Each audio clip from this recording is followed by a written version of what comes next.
Okay guys, our next stop is Lincoln Rocks. Living Alone Diaries in Australia. And guys, magpapicture ako sa tour guide namin dito. Medyo nakakalula yung part na yun. Para mas nakakakot yung pataas eh. Oh sheesh! Three sisters.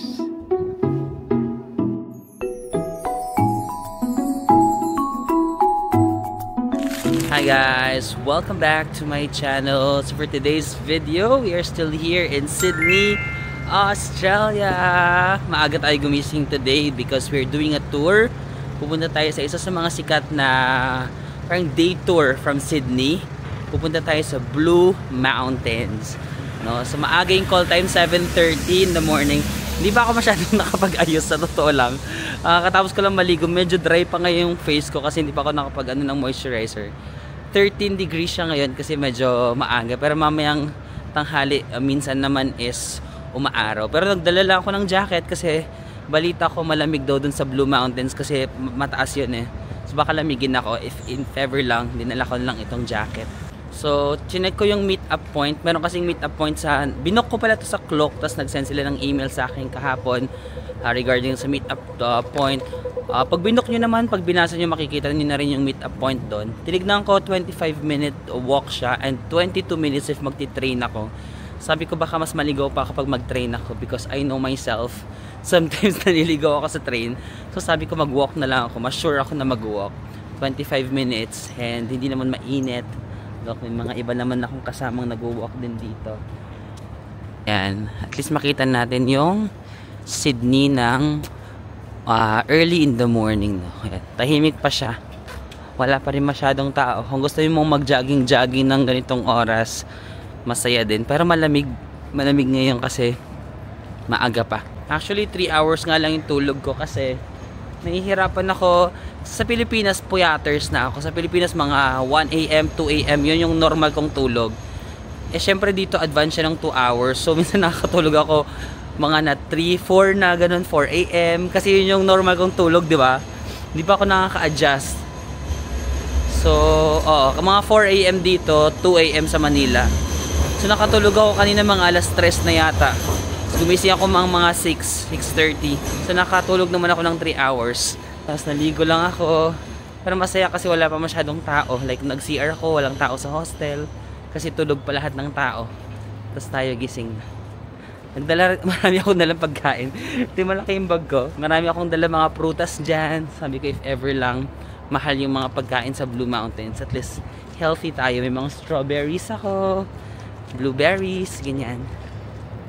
Let's go! Tara, lakad tayo. Samahan niyo ako maglakad dito. Umulan yata, oh. No? Medyo basa yung daan. Buti hindi na tayo naabutan ng ulan. Buti tumila na siya ngayon. May tram. There's a tram. Actually, pwede namang sumakay ng tram. Ayan. Pero feeling ko yung stop ng tram dyan lang din. Malapit lang, oh. Hindi ko alam yung next stop kung saan. Baka lumayo ako, eh. Next time, tomorrow kapag free day natin, magta-tram-tram ako. Ito yung nilalakad natin guys. 7:19 yung estimated arrival. 7:30 yung ano namin meet up. Bilisan na natin, baka malita ko. Ayan. Parang malapit siya sa Madame Tussauds. Yan, sorry, magulo ako. Sa may harbor. Pero hindi yan sa may opera ha. Nandun yung opera. Yan yung opera. Charan! Sydney Opera. Pero ang meet up nandito. Ganyan. Ano, confession sa inyo. Yung mga day tour sa Australia, mahal kasi. Sobrang mahal. May mga 7,000, 8,000 isang day tour. Tapos itong Blue Mountains, kapag English tour guide, mga ganun yung presyo, 7,000 pesos. Tapos may nakita ako, kapag Korean tour guide, 3,500 pesos lang. Hindi ko alam ba't kalahati yung presyo. Sabi ko, ang binoko Korean tour guide. Sabi ko, mag-google na lang ako. Kailangan ko lang ng transportation. So, ang pinili ko, Korean tour guide. Tapos may mga nakita naman ako sa reviews na may mga English daw, may mga hindi nagko-Korean na nag-book din. Pero minsan naman daw, ina-explain din in English. Pero hindi ako like super nag-expect na i-explain niya in English sa akin. Sabi ko, mag-google na lang ako about Blue Mountains. Kailangan ko lang ng transportation at saka may guide lang kasi malayo kasi ito eh. mahirap siyang ma-DIY kasi malayo siya sa city. So, ayun yung secret hack ko. Ang binook ko is Korean tour guide kasi parang almost half the price. Ang mahal kasi. Hindi ko alam kung ano yung reason behind. Baka mas mahal ang talent fee kapag local Australian na mag-explain in English. Tapos pag Korean, baka mas mababa yung fee niya. Di ako sure. Yun yung aking theory lang. Early morning walk in Straya, Darling Park. May Sofitel doon, no? Kung meron kayong budget, parang ganda ng hotel. Ano naman tong building na to? May maganda rin Osgrid. Yan. Early morning walk tayo. Saya na parang living alone diaries in Straya. And today we're gonna walk around the city and I'm going to ang hirap, wait lang. We're gonna grab coffee. Di ba ganun lang yung mga living alone diaries? We're gonna grab a coffee in my favorite coffee shop. So it's called Specialty Coffee. Hey guys, we already have our drinks. And today, we're just gonna simmer. Simmer? Tama ba English ko? We're gonna simmer the moment. You're gonna, parang niluluto ako sa simmer. Wait lang. We're gonna feel. Gusto ko mas malalim. We're gonna, ano nga ba yung feel the moment? Ano mas maganda dun? We're gonna simmer? Hindi simmer eh. Mamaya na nga. Baka di pa kaya ng utak ko. Kakain muna ako ng breakfast. Cute na mga cafes. Darling. Nasa Darlington area na yata ako. Astoria Tower. Yan, kung gusto niyo mag-hotel dito. Ito pala yung Darling Harbor, guys. So yan, napuntahan natin siya in the morning. So sa Darling Harbor, umakyat ako sa parang tulay. Kasi parang kailangan nating tumawid dyan sa tulay. So ito na yung Darling Harbor. Yan, dito sa Darling Harbor guys, meron ding Hyatt. Gusto niyo mag-hotel dito. Para mga luxury hotel yung nandito, no? Sa Darling Harbor. Tapos, anong meron dito? Oh, yan, may mga yate-yate na naman. Tapos may mga tao nagja-jogging. Ay, mali pala. Ito yung bridge, no? Payment bridge. Dapat pala bumaba na ako dito kasi ayun yung Madame Tussauds, no? Tapos nakita ko doon, ayun yung Madame Tussauds. So dapat bumaba na pala ako dito. Hala, dapat pala hindi ako nag-bridge yata. Mali. Ayan, meron namang escalator pa baba dito. Baba tayo. Parang mali yung napuntahan ko. Meron dito running club. Sipag naman nila mag-run ng ganitong oras, no? Sana all. May mga kasama kayong kids, meron din pala dito Sea Life. Ito pala yung meet up point, Sea Life, Sea Aquarium. Katabi lang siya ng Madame Tussauds. Meron ding wildlife. So I think mga yan, parang zoo and aquariums, ganyan. Dito lang yan sa may Darling Harbor. Ang aga nila guys, 7:20, tinawagan ako ng tour guide. Diba 7:30 yung meet up? Kasi ako na lang din wala. Hindi pala dun sa front. Sorry. Bakbo ako. Hindi na ako sa bus. Dito pala siya sa may bungad lang. Pumunta pa kasi ako dun sa may harap. Dapat dito lang sa may bungad kasi nandito yung bus. Anyway, we're here. 스쿨존이라고 있습니다. 그래서 학교 근처에 가면 스쿨존이 있기 때문에 어떤 곳에서 조금 좀 적체가 있을 거예요. 속도를 내지를 못하니까요. 그러시면서 8시에서 한 8시 10분 정도면은 건물원에 곧 도착하시겠습니다. Guys, after mga 30 minutes, nandito tayo sa first stop, Featherdale Sydney Wildlife Park, Australian Animals. Sumusunod lang ako sa kanila guys kasi parang ako lang talaga yung lahat sila Koreans lahat. So ako na lang yung nag-a-adjust, hindi ko naintindihan yung instructions. Pero magtatanong na lang siguro ako later.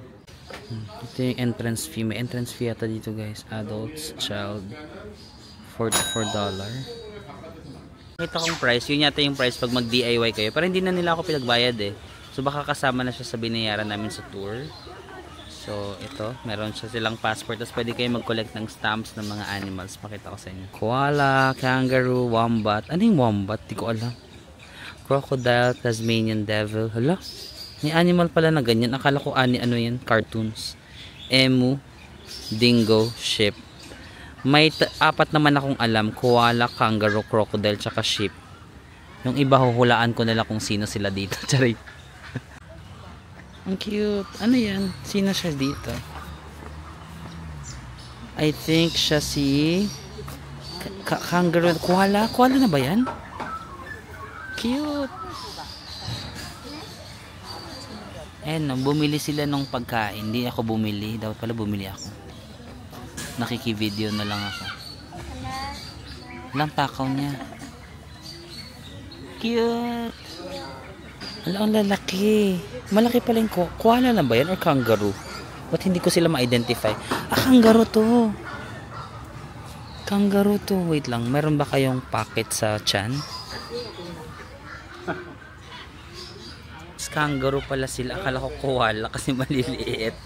Ano pala sila, maliliit na kangaroo. Na-confirm ko na kangaroo kasi yung isa tumalon-talon siya. Yung parang ba ganun yung kangaroo. Yung parang tak tak tak. Nag-hop on hop off siya. Ayan, ang cute. Dapat pala bumili ako ng ano. Saan kaya nila nabili? Yung parang pangkain. Nakiki-video na lang ako. Cutesy. Ano yun? Bakit parang nagwawala siya? Peacock? Ano siya? Ano?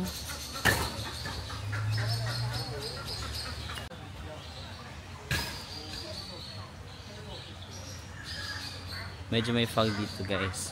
So hindi ko naiintindihan yung sinasabi ng instructor. Pero sinabi niya naman, return after 1 hour.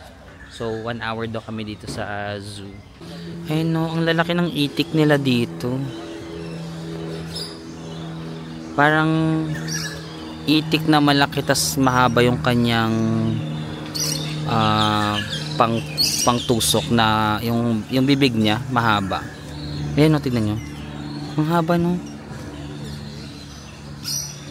Anong tawag sa kanila? Pelican pala, hindi pala itik guys. Ayan, pelican. Australian pelican. Ang hirap naman ng mga animals dito guys. So, pelican pala ang tawag. Ngayon ko lang nalaman na may animal na pelican. Ang alam ko lang itik na mahaba ang nguso. Ito na guys, totoong koala na to. Personal koala encounters. So, nandito yung mga, ayun, hello, cute. Ang cute ng koala, wait lang. Oh my god, ang cute niya. Ang laki niya pala. Akala ko parang tarsier lang siya. Malaki siya, bis. Oh. Yung kangaroo, ina-expect ko malaki. Siya naman yung maliit dito. Yung koala, ina-expect ko parang tarsier lang siya. Siya naman yung malaki pala. Baliktad yung expectations ko sa reality, no. Although alam ko mayroong mga kangaroo na malaki talaga, no. Pero yung mga kangaroo doon, mga baby kangaroos pa lang. Yung mga koala, ang laki niya pala. Parang feeling ko para siyang matabang pusa. Na super taba. Ayun, oh. Diba? Parang gutom na gutom siya, oh. Or actually, para siyang teddy bear. Nung para siyang laruan, oh. Alam yung mga nabibiling stuffed toy. Para siyang ganun, oh. Cute nitong white. Ano yung white? Ano ka? Kangaroo din ba yan na white? Ang cute, parang gutom na gutom siya. Dapat talaga hindi ako pala absent nung aming zoology class, no? Kasi hindi ko kilala yung mga hayop. Parang ngayon ko lang sila nakita. Or hindi lang ako nakikinig sa mga lesson namin dati sa zoology, biology, ganun, diba? Tingnan mo, ang cute, oh. Mga baby penguins. Cute. Hello. Ang cute. Ang cute nila, oh. Happy feet. Ang cute nila maglakad. Kung may mga kasama kayong mga bata, mga kids, may enjoy nila to. And then, ma-open yung mind nila sa mga different types of animals na hindi ko kilala. So, binuko lang dito sa Klook. Of course, you can book this activity on Klook. And you can use my discount code Marvin sa Mako Clock. Merong mas malaking konting kangaroo dito. Tsaka iba yung kulay niya. Medyo pa-orange na brown. Ayan. Loner siya. So siguro dapat maaga kayo nagpupunta dito. Parang feeling ko dapat parang early in the morning nga. Ito yung first stop. Kasi yun yung day, yun yung time na parang gutom na gutom sila. So kung magpapakain kayo, lalapit talaga sila sa inyo. Kasi parang early in the morning, breakfast time nila. Ay, ito pa yung ano. Ano bang tawag sa animal na to? Ayan o, hello. Ang laki niya, grabe. Oh my God. Uy, shucks. Parang manunuka to. Okay, yun yung pangalan niya. Southern Cassowary. Cassowary. Bye, Cassowary. Cassowary. 30 plus years old na ako. Ngayon ko lang nalaman na may hayop na ang tawag is cassowary. Akala ko peacock lang yun na malaki. Cassowary. This zoo will humble you down. Parang akala mo marami ka nang alam. Tapos pagpunta mo dito, hala, ang dami ko palang hindi alam sa buhay. It will humble you down and will teach you na parang, huy, akala mo lang magaling ka. Marami ka pang alam, hindi alam sa buhay. Hindi mo alam ang hayop na cassowary. Grabe sa cassowary. And guys, may mga nakita ko dito mga politician. Grabe. Ang lalaki. Hi sa mga politician. joke. Ang laki ng buhaya, guys. Charing lang. Ay, charing lang. Meron mga politician na okay ha. Like Vico Soto. Hi, Vico. Guys, ito naman daw is ang dingo. Dingo Dantes. Charot. Ang corny. Para siyang yung mga wolf, no? Wolf na mistiso. Ayun, no? Parang suplado nga lang to. Pogi. Mo na Wala, hindi niya confidence. Grabe, porkit pogi ka. O, diba? Parang mga suplado lang tong mga dingo. Ayaw nila ng social interaction. Nagtatago sila ng... Ayun guys, may canteen dito sa may zoo. So, order lang ako ng cafe latte. 5 Australian dollar. Mga 180 pesos. Meron din sila mga ganito. 10. So, mga 700, 800 pesos. May burger, may fries, may drinks. Guys, kape muna tayo kasi hindi pa ako nakapag-breakfast. 180 pesos yung kanilang latte. May baon din ako. Kinain ko na yung blueberry sa bus kasi mabubulok na siya. Yung strawberry ko kailangan. May baon na ako. Huwag kayong mahiya magbaon dito guys. Pwede namang baon. Mabubulok na rin yung strawberry ko kailangan ko na. 9:18 kami babalik doon. Ang mga Koreans kasi ang bilis nila. Very on time sila. So na-pressure ako. Siguro mga 5 minutes lang ako kakain kasi baka nandun na naman sila. Kasi kanina di ba 7:30 yung call time.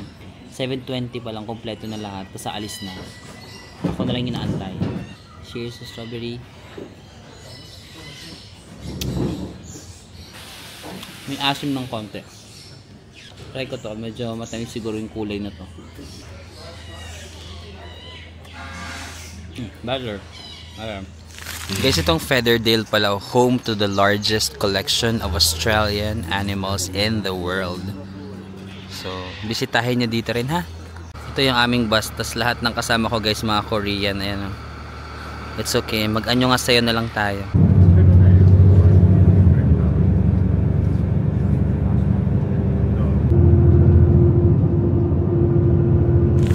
Guys, our next stop is Lincoln Rocks. Tapos sabi ng tour guide namin, come back after 20 minutes. Tapos yung mga grupo ko, lahat sila pumunta dito. Actually, sinusundan ko lang sila. Kasi sila naman yung nakakaintindi sa instruction.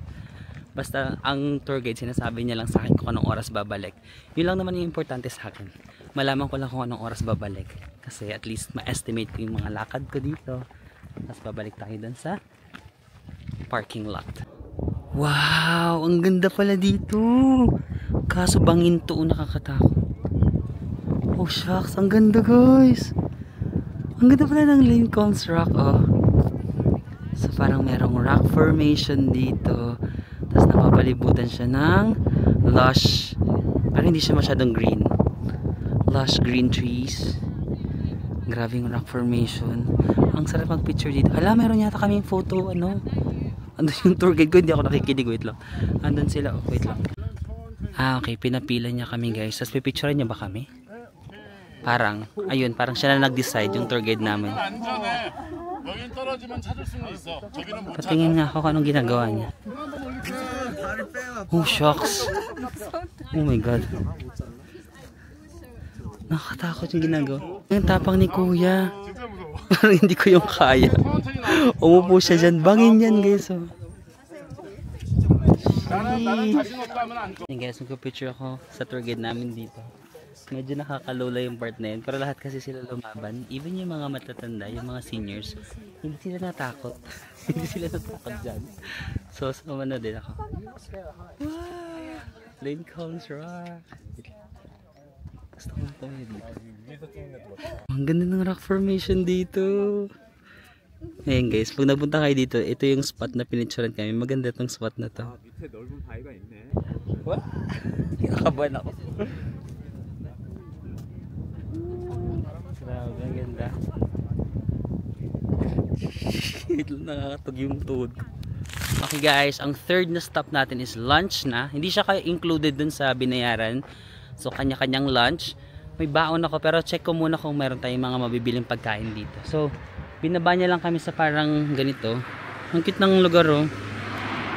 May mga bahay-bahay. Tapos may tinuturo siya na meron daw parang food area dito. Ito yata. Ayan, may metro. Parang may mall doon. Pero may mga tinuro pa siya kanina mga restaurant. Yung ibang families nandito sila. Yung iba naman pumunta sila dito. Sige, check ko muna dito. Medyo malamig dito kasi 'di ba pa mountain kasi to. 11 degrees siya. Diba pag doon sa CBD mga 18 degrees pag tanghali. Dito kahit tanghali nasa 11. Lahat sila pumunta diyan. Ano kung meron diyan? Dito sila lahat dumaan eh. 1 hour yung binigay na time sa amin for lunch. Ah, ayun. Guys, most of my tour group mates dito sila sa Cafe Sana. Sana all. Sana all may budget. Diyan sila lahat. Siguro yan yung nirecommend ng tour guide namin. Pero try natin maghanap ng ibang kainan. Shops. Nagtitingin-tingin ako ng mga pwedeng makainan. Pero po more on mga bilihan siya ng gamit eh. Mga bilihan ng damit. Ng mga parang pangbahay na gamit sa bahay. Bed, bath, and table. Yun lang ba yung sikat na kainan dito? It's a quiet neighborhood. Chill, lakad-lakad ka lang. Slow living lang ulit. Alam mo naman ang Sydney, no? Ganun lang yung ginigive niyang vibe. Yung dapat hindi ka nagmamadali maglakad. Slow living. Dito na lang din ako sa Cafe Sana kasi parang dito sila nagpunta. So bawal lang outside food and drinks. Ito yung kanilang menu. So all day breakfast. Nasa mga 20 plus. Okay. Sige, okay na yan. Ay, may fish and chips. Tara, try natin pa fish and chips. Oh. Okay, so finally makakain na tayo ng fish and chips. Diba sobrang sikat kasi ito sa Australia. So this is the fishes, kasi marami. And the chips. Ito may sauce, ketchup and mayo. This is 23 Australian dollars. So mga 800 plus pesos. And water is 3. So mga 120 pesos. So this plus this, mga almost 1,000 na naman, no? 900 pesos to 1,000 pesos. So dito sa Sydney or sa Australia, parang every kain mo nasa 1,000 pesos. No? Let's cheers to that. Malaki naman yung fish. Parang against the light ako, no? Lipat ako sa kabila. Ayan dito. Pero araw na araw naman. Sikat na sikat naman yung araw dito. Hindi tayo mistiso para magpa-araw. Wow. Sarap ng fish, oh.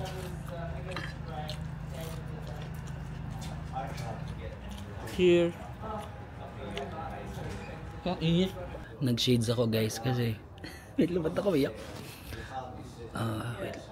Yung ano kasi parang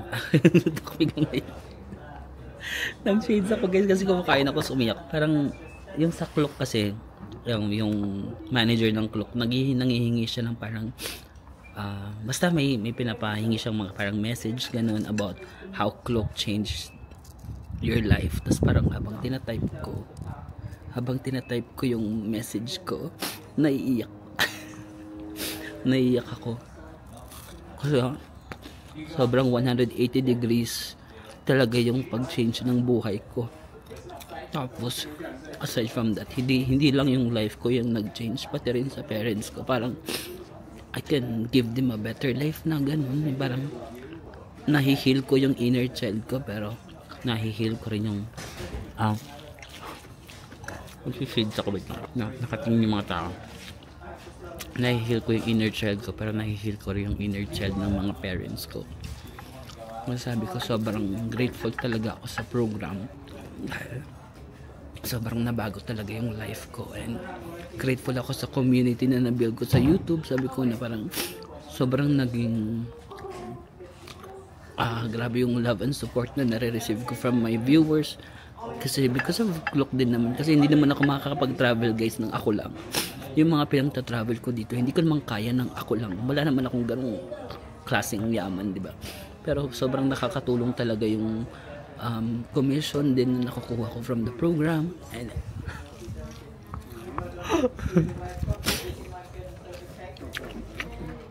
das nung sinend ko sa Klook, sabi ni Maki, ano ba yan? Parang naiiyak naman ako sa message mo. Sabi ko, actually, teary-eyed din ako habang tinatype ko yun. Umiiyak din ako. Kasi sobrang sincere talaga ako dun sa pagpapasalamat. Alam mo, umiiyak ako dito tapos sa harap ko.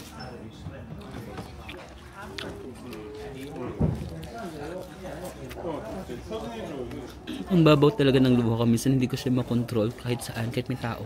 Kaya mag-shades tayo. Buti nagdala ko ng shades. Si Maki kasi pinaiyak ako. Sabi niya kasi sa totoo lang guys, hindi nyo lang alam yung impact na naibibigay nyo sa akin. For every time that you use my code, Marvin sa Mako Klook, nag-promote. Ang laking tulong talaga sa akin para masustain ko. Kasi hindi naman ako makakapag-travel kung wala rin akong support from other brands, no? At yung Klook talaga, sobrang isa sa mga laking support para magawa ko tong ginagawa ko ngayon. Hindi naman ako makakapag-content kung wala rin pera. Mahal din ng mga plane ticket, mga ganun, di ba? Parang sabi ko sa message ko na thank you for showing me na may ganitong klaseng mundo pala. Kasi yung mundong alam ko lang dati is yung corporate job ko lang na 8 to 5 for more than 10 years. Yun lang yung mundong alam ko. Hindi ko naman alam na may mundo na ganito na nag-exist. Sobrang grateful lang talaga ako kasi sila talaga yung brand na sobrang nagtiwala sa akin. Feeling ko kung hindi rin sila nagtiwala sa akin, baka hindi rin ako magtiwala sa sarili ko. Kaya parang nagkaroon ako ng tiwala sa sarili ko na kaya ko rin pala.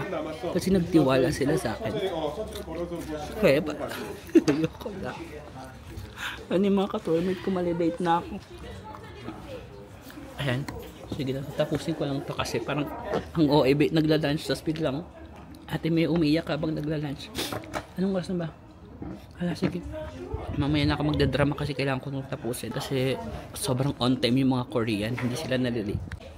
Yung tissue na dapat ipapang ano natin, di ba? Yung tissue dapat ipapang ano natin sa kinain. Sa akin naman sa luha. Sige na guys, I'll see you later. Magsi-change mood na ako in 3, 2, 1. Yan guys, nahati yung grupo namin. So kami daw dito. Yung iba kasi sa grupo namin, hala, ito ngayon gusto kong gawin yung railway. Okay lang sa akin kahit walang cable car or ito. Pero gusto kong gawin to. Yung railway, yung pinunta ko dito eh. Sabi ng tour guide namin, nahahati kami sa dalawa. Yung sa amin daw, yung nabook namin, wala pang kasamang ganito. Kaya pala mura lang siya, 3.5 no. Kasi kung may kasamang ganito, mahal yata yung ticket na to. So yung kabilang grupo, nandun sila, nag-cable car sila. Hindi ko alam kung meron kaming railway. Kahit man lang railway, gusto ko yung gawin. Ano ba yun? Kaya siguro mura kasi wala pang kasamang kahit ano. So yan, pinapuntahan niya kami dito. So may mga overlooking view daw dito. Pero gusto kong gawin yung railway. Ano ba yan? Ayan yung railway. Dito ba yun? Yung steepest na railway. Dito. Feeling ko dito yun.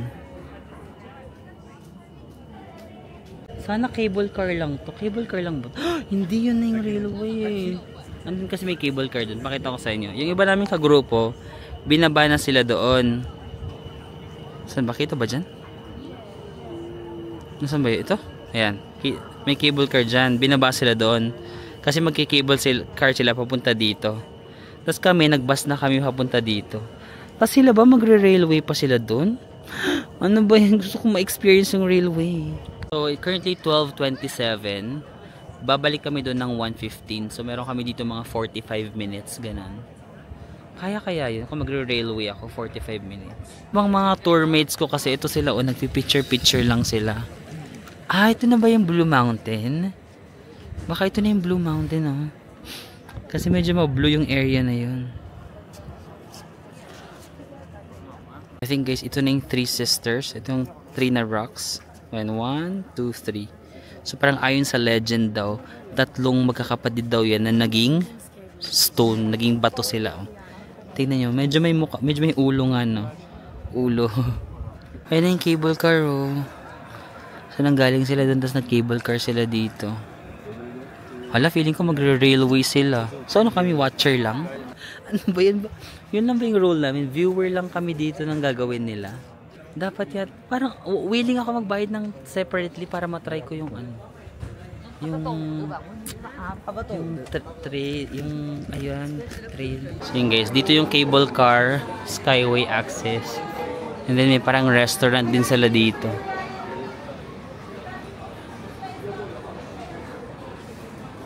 Ayan, may parang food court dito. Pwede rin kayong kumain. Andito ba yung mga ka-tourmate kong naka-cable car? Ay, ayun sila. Sige, sasamahan ko sila kung saan sila pupunta. So yun guys, nandito na tayo sa may railway station. Just one? Okay, thank you. Alright, thank you so much. So guys, hindi siya kasama nga sa binayaran ko. So, ang ginawa ko, bumili na ako ng sarili kong ticket dito. Kasi gusto ko talaga siya ma-experience. So, hindi ka pwedeng bumili ng ito lang. Package siya, 3. Yung cable car and all. 61 Australian dollar. Bumili na ako kasi ito yung pinaka main purpose kung ba't ako nagpunta dito. Yung steepest na railway. Ito guys, yung pwede nyo masakyan. Yung yellow yung cable car. Itong red yung steepest railway. So, meron pang blue. Ano yung blue? Cold mine. Yung mapa. Oh my God! Kinakabahan ako. Ayun na siya guys. Sa round trip to, no? Shucks.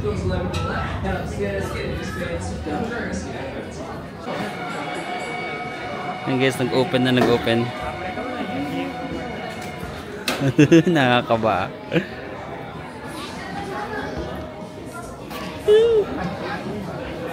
Sakay na tayo. Ano yun? Kinakabahan ako. Yan lang yun. Walang pangharang. Yes, I'm about to ride the world's steepest railway. Let's go! Saan ko hawak? Alrighty guys, welcome aboard. My name is Dylan. I'm your driver of the very back, taking you down to Jamison Valley. Saan hawak? It's the world's steepest railway, folks. Here we go. Saan hawak? Ba't hindi sila hawak? Okay. Dito na tayo guys. Saan hawak? Dito? Dito. Kinakabahan ako.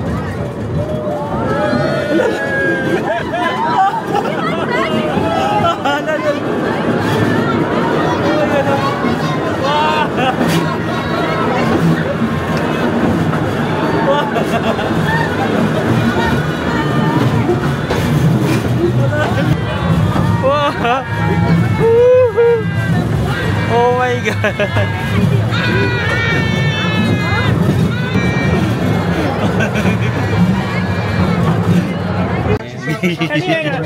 Nakakatawa. Actually, hindi siya nakakatakot. Basta nakakatawa siya. Pero pag ganun talaga siya. Pero marami namang kapitan.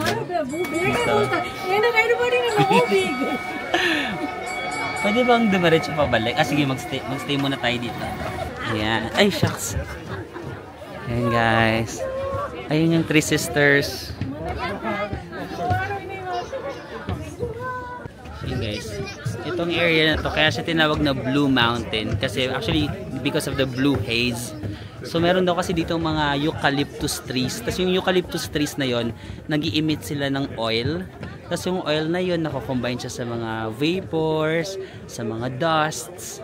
So dahil blue kasi yung kulay ng ini-emit na oil from the eucalyptus trees, pag ano sila, nagiging parang mist sila or fog sa air, tapos nasisinagan sila ng sunlight, nagiging bluish yung kanyang effect. Kaya siya tinawag na Blue Mountain because of that blue haze effect actually. Ayan! Buti ang ganda ng weather ngayon, no? Tara, akit tayo. Explore natin. Kaya pa ba ng oras ko? 45 minutes naman. Meron pa akong 30 minutes.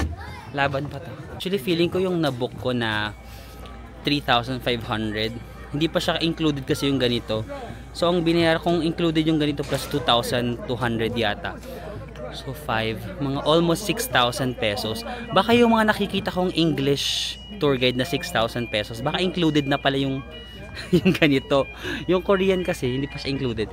Pero kung hindi nyo naman gustong itry yung mga ganito, yung mga steepest railway, gusto nyo lang ng lakad-lakad lang dito, I recommend yung Korean na lang. Tapos i-google nyo na lang kasi makakatipid talaga kayo, 3,500 lang. Pero check nyo na lang baka yung English tour guide kasama na yung mga activities. So baka almost same lang. Ang silver lining na lang, nakarinig tayo ng mga Korean words na hindi ko naiintindihan. Yan guys, naglalakad-lakad lang ako dito, parang siyang jungle, no, na parang may trail, scenic world. So yan guys, na-meet ko ulit yung mga ka-tour ko, nakasalubong ko sila, tapos sabi ng tour guides, sabay na daw ako sa kanila. Ayan, nag-explain siya, pero wala naman ako maintindihan. Kailangan ko mag-aral ng Korean.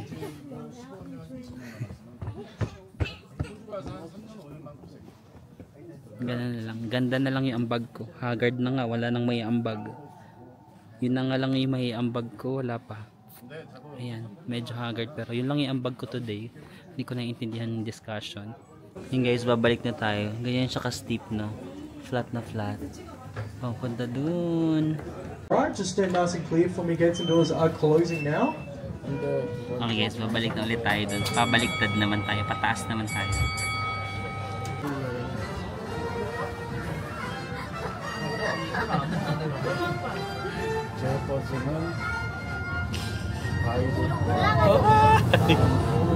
Parang mas nakakatakot yung pataas.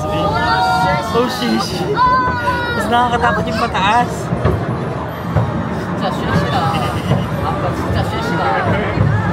Shit yung bag ko.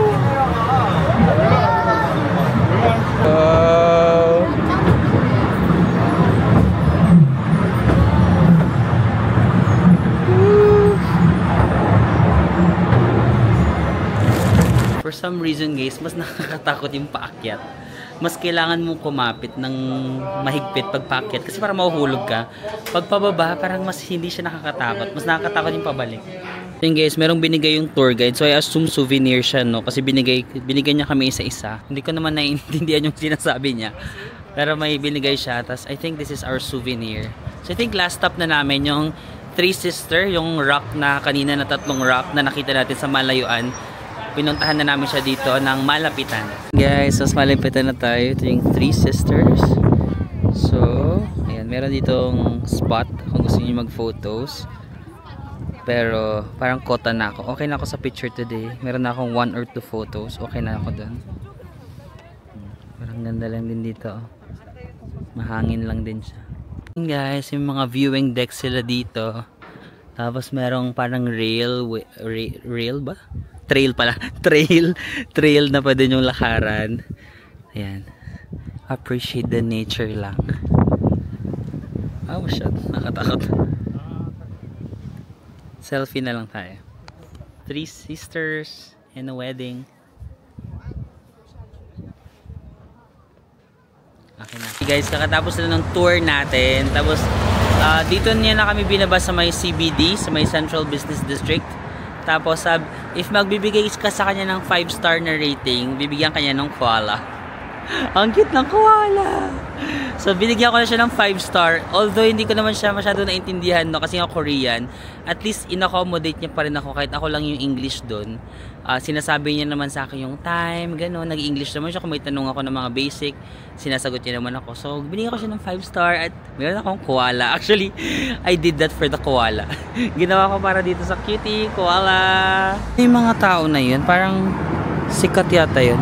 Meron mga 3 tao na lumabas from this building, 255 Elizabeth Street. Tapos merong cameraman tsaka newscaster na tumatakbo, sinusundan sila. Pero hindi ko sila kilala.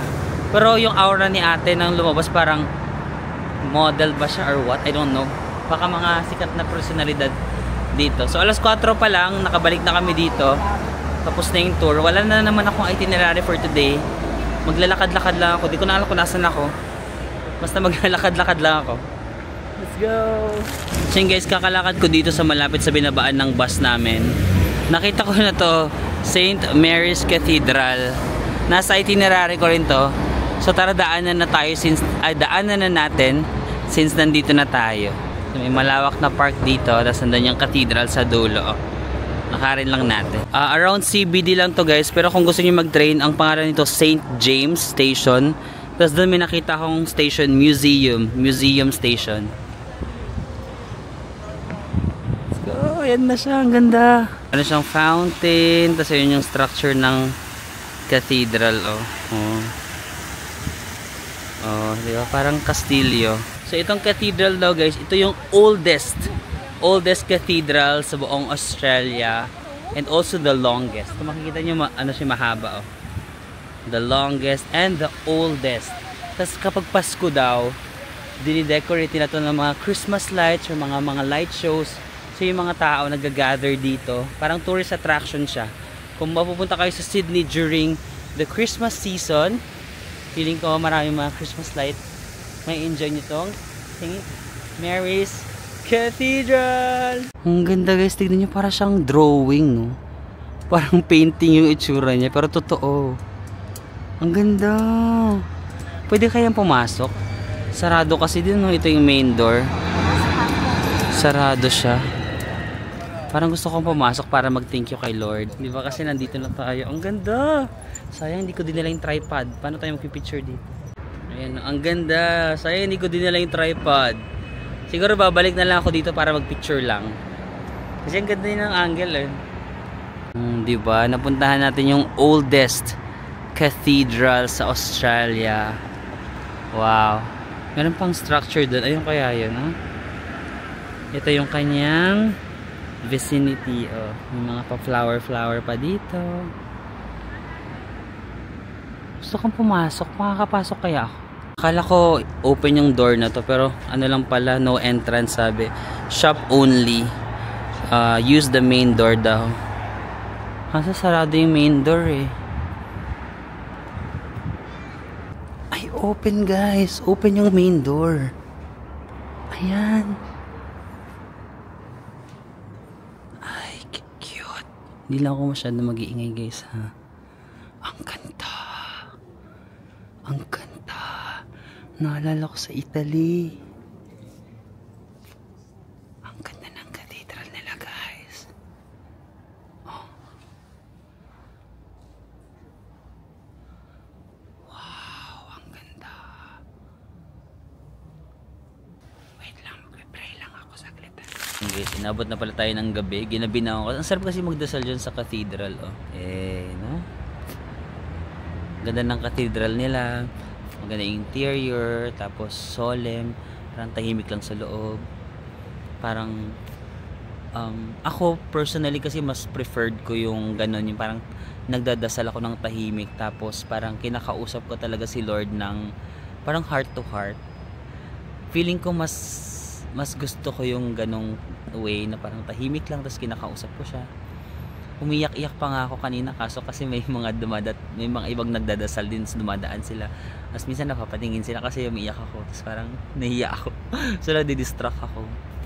Pero ayun, na parang grabe, nakakatuwa lang na ngayon yung iyak ko, nagdadasal ako, umiyak ako kasi parang naiiyak ako sa mga binibigay na blessings, alam mo yun, parang kasi dati yung mga prayers ko parang naiiyak ka kasi nalulost ako sa life, like hindi ko alam yung gagawin ko, or parang feeling ko hindi na ibibigay yung blessings na pinagpipray ko, parang yung career na gusto ko.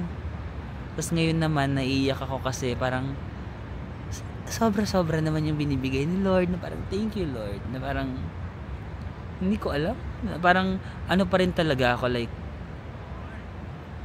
na minsan question ko pa din na grabe, parang sobra, parang deserve ko ba, alam mo yun, parang thank you so much Lord, na sa lahat-lahat. Kung mapadaan din kayo dito sa Australia, yan, ang sarap magdasal. Ginabi na nga ako ginabi na ako kasi parang ang dami kong gustong sabihin kay Lord na thank you, ganun, parang ang dami kong gustong, hindi ako natatapos na mag thank you, parang sobrang thank you lang talaga ako sa mga nangyayari sa life ko. Imagine nakapag Australia ako ngayon, nakapagdasal ako dito, yung mga bagay na dati pinapangarap ko lang na feeling ko hindi mangyayari or hindi ibibigay, sa timing niya talaga, like talagang sa timing niya. Akala lang natin minsan hindi na naibibigay, parang bakit wala, pero pag binigay niya sa tamang oras, ay grabe. So kapit lang, kung meron din kayo mga pinagdadasal sa life, kapit lang. Naniniwala ko na si Lord is tinitingnan niya talaga yung puso mo, kung ano yung puso mo. He looks at the heart, not sa physical, no, yung sa puso mo. And one day alam ko ibibigay niya rin sa inyo. So yun lang, ayoko na magdrama. Naubos ko na lahat ng luha ko dyan sa katedral. So tama na to. Maraming salamat sa pagsama sa akin again today. I-visit nyo rin siya, St. Mary's Cathedral. Ang ganda ng cathedral na yan. Maraming salamat. More Australia vlogs coming soon. Sydney vlogs, may few days pa tayo dito. So ayun lang. Maraming salamat guys. I'll see you again on the next one. Bye bye.